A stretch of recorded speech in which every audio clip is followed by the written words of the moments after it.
Or have I spoken? You have your closing remaining. Okay.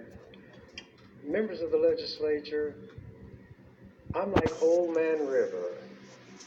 And at least you know that I'm old. So maybe that's enough for me to say I'm like Old Man River. But Old Man River just keeps rolling along. Everybody else can get tired. They can go home. They can go on a vacation, stay for months, and then they come back and stand at that same bank spot on the bank. And although the drops of water that comprise that river are different, collectively, that's still Old Man River. And Old Man River is still rolling along. If I say I'm going to take a bill to the end, that's what I'm going to do. We have a finite amount of time in a session.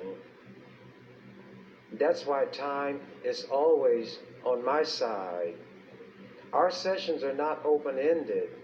And by the time we get through, either the 60 days or the 90 days, my colleagues are so worn and beaten down, they're not about to vote to extend the session, which they can do. And if they were smart, they'd threaten me with that. And they play right in my hands because I say, now I'm going to make you deliver on your threat. The promise being made must be kept. And if I make you a promise, I've got to keep it. Not because I made you a promise, but because I have to keep my word.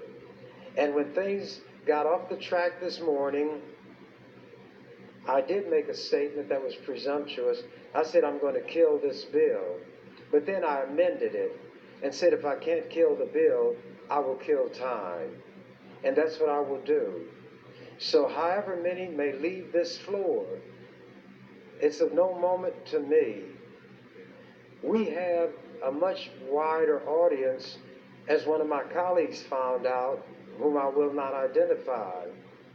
But when there is a reaction in the thousands to something that was said on the floor of the legislature, that lets you know that people are paying attention to what we do.